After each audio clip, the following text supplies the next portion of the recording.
خطبہ اور شہبہ ہے، آقا سے محبت کرنی ہے تو ایسی محبت کرو جیسی حضرت سیدنا ابو بکر کیا کرتے تھے، حضرت عمر کیا کرتے تھے، حضرت عثمان کرتے تھے، حضرت علی کیا کرتے تھے، حضرت طلحہ کیا کرتے تھے، حضرت زبیر کیا کرتے تھے، حضرت سعد کیا کرتے تھے، حضرت سعید کیا کرتے تھے، حضرت قتادہ کیا کرتے تھے، حضرت عبد الرحمن بن عوف کیا کرتے تھے۔ ایسی محبت کرو جو نبی کے صحابی کیا کرتے تھے، ایسی محبت نہ کرو جو مکے والے کیا کرتے تھے۔ نہیں، ابو لہب کی محبت کرو گے تو زمانہ یاد نہ کرے گا، ابو لہب کو یاد کرو گے، ایسی یاد اپنے دل میں نہ لاؤ، بلکہ ایسی یاد کو پیدا کرو جیسی یاد ابو بکر نے پیدا کی ہے، ایسی یاد کو پیدا کرو جیسی یاد حضرت عمر نے پیدا کی ہے، ایسی یاد پیدا کرو جیسی یاد حضرت عثمان نے پیدا کی ہے، ایسی یاد پیدا کرو جیسی یاد حضرت علی نے پیدا کی ہے۔ زندہ باد۔ ضرورت ہے اس بات کی، ہمیں اپنے آقا سے محبت کرنا ہے، اپنے آقا کے فرمان پر عمل کرنا ہے تو پیارے ہمیں چار خلفاؤں کی باتوں کو یاد کرنا ہوگا اور اپنے زندگی میں شامل کرنا ہوگا۔ ورنہ حضور کا جب ظاہری مثال ہوا تو جانتے ہیں کہ جنگوں میں اپنے بھی جایا کرتے تھے، اس وقت 2 گروپ ہوا تھا۔ 2 گروپ میں ایک گروپ وہ تھا جن لوگوں نے زکوٰۃ دینے سے انکار کر دیا تھا۔ زکوٰۃ دینے سے انکار کیا تھا نا تو خلیفہ بھی تھے حضرت سیدنا ابو بکر صدیق رضی اللہ عنہ، آئے کہ یا رسول اللہ، حضرت سیدنا ابو بکر صدیق سے آیا آپ ایسی جگہ جانے کے لیے کہہ رہے ہیں جو زکوٰۃ کے منکر ہیں، ان سے جنگ کیا جائے تو بتائیے کیا جائے گا؟ جب جانا آمنا سامنا ہوگا تو نعرہ تکبیر کی صدا بلند کی جائے گی، اس کے بعد سامنا ہوگا۔ جانتے ہیں ادھر سے بھی نعرہ تکبیر پڑھی گئی، ادھر سے بھی پڑھی گئی، واپس آ گئے۔ جب واپس آئے تو حضرت ابو بکر صدیق سے کہا کہ ہم لوگ بھی نعرہ تکبیر لگا رہے تھے، وہ بھی لگا رہے تھے، فرق کیا جائے؟ نعرہ تکبیر ہم اگر لگائیں لوگوں کے چہرے ڈھکے ہوئے ہوتے ہیں، امتیاز کیسے کیا جائے؟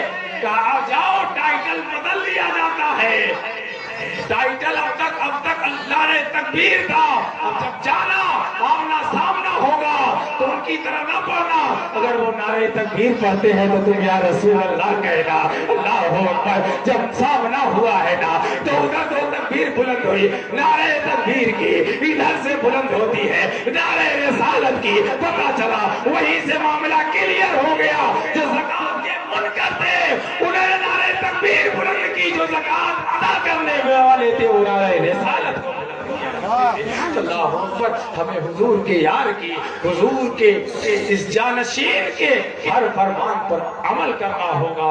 اس لیے اللہ فرماتا ہے وَرَفَعْنَا لَكَ ذِكْرَكَ، اے محبوب ہم نے آپ کے ذکر کو بلند کیا، اور جو اس ذکر پاک کو کرے گا، جو اس ذکر پاک کو سنے گا، جو اس ذکر کو ایک دوسرے تک پہنچائے گا، ہم اس کے مقام کو بلند کر دیں گے، اس کے مرتبے کو بلند کر دیں گے۔ اللہ اکبر۔ یہ 30 پارے کی کتاب ہے، 114 سورت کی کتاب ہے۔ اللہ اکبر۔ ایک چھوٹی سی آیت کریمہ ہے جس کا معنی یہ ہوتا ہے جو اس ذکر کو کرے گا، دوسروں تک پہنچائے گا، اپنی زندگی میں لائے گا، اس کے مقام کو بھی بڑھا دیا جائے گا، اس کے مرتبے کو بڑھا دیا جائے گا۔ دیکھ لو حضرت ابو بکر کی ذات کو دیکھو، حضرت عمر کی ذات کو دیکھو، حضرت علی اور حضرت عثمان کی ذات ایسے نہیں، یہ مقام وَرَفَعْنَا لَكَ ذِكْرَكَ، اے محبوب ہم نے آپ کے ذکر کو بلند کیا۔ اللہ بلند کرنے والا ہمارے گھٹانے والے ہمارے گھٹانے سے گھٹے گا۔ ان کا خطبہ 30 پارہ پڑھ رہا ہو، 114 سورتیں پڑھ رہی ہو، جن کے نبوت کی گواہی دے رہی ہو، جن کے ایک ہونے، جن کی حقانیت کی گواہی دے رہی ہو، ہمارے اور آپ کے گھٹانے سے گھٹے گا۔ ہمارا معاملہ اتنا ہے کہ ہم رات کو آتے ہیں، کھاتے ہیں، سو جاتے ہیں اور کہتے ہیں حضرت امیر معاویہ سے بڑی محبت کرتے ہیں۔ حضرت امیر معاویہ کا عشق 2 منٹ میں، اس لیے میں سمجھ رہا ہوں حضرت امیر معاویہ رضی اللہ تعالیٰ عنہ ایک دن سوئے ہوئے تھے بستر پر، شیطان آیا، وقت فجر تھا، سلا معاویہ وقت ہے، سو دوبارہ جب آنکھ کھلی نماز کا وقت جاتا رہا، اللہ نماز سے دور محبت تھی، ایک وقت کی نماز حضرت امیر معاویہ کی قضا ہوئی تھی، رونا شروع کر دیا، اتنے آنسو بہائے کہ یہی رونا اللہ کو پسند آ گیا، اللہ کو پسند آ گیا، جب اللہ کو پسند آیا نا اللہ نے پیغام بھیجا، حکم دیا، معاویہ کا رونا ہمیں پسند آ گیا۔ ایک وقت کی نماز قضا ہوئی تھی، معاویہ نے اتنے آنسو بہائے تو اس آنسو کی قیمت یہ ادا کی جاتی ہے کہ ایک وقت کے بدلے میں اتنے آنسو بہائے ہیں تو معاویہ کو 70 نمازوں کا ثواب دے دیا گیا۔ دوسری رات آئے سوئے، دوسری رات سوئے، وہی شیطان نے سلایا تھا، جگانے لگا، معاویہ اٹھو، معاویہ اٹھو، معاویہ اٹھو، تو کون ہے؟ میں شیطان ہوں۔ تو کب سے دین کا مبلغ ہو گیا؟ کب سے تبلیغ کرنے لگا؟ تیرا کام کب سے ہو گیا؟ اللہ کے بندوں کو جگانا، نماز پڑھوانا۔ معاویہ یاد کرو کل فجر کی قضا ہوئی تھی نا، بہت آنسو بہائے، اللہ کو تیرا رونا پسند آ گیا، ایک وقت کے بدلے میں اللہ نے تجھے 70 نمازوں کا ثواب دے دیا۔ اے معاویہ وہ یہ نہیں چاہتا کہ تمہاری نمازیں قضا ہو اور تم اس کے بدلے میں رو، ایک کے بدلے میں 70 نمازوں کا ثواب دیا جائے۔ ایسا کرو، اٹھو اور جاؤ مسجد، تاکہ ایک وقت کی پڑھو گے تجھے ایک ہی وقت کا ثواب ملے گا۔ اللہ اکبر، ایسی محبت کرو نماز سے، ایسی محبت کرو بانی اسلام سے، ایسی محبت کرو حضور کے صحابی سے۔ اللہ تبارک و تعالیٰ اس جشن کو قبول فرمائے، اور پروگرام چلنا ہے، اس پروگرام کو کامیاب و کامران فرمائے۔ وآخر دعوانا الحمدللہ رب العالمین۔ السلام علیکم۔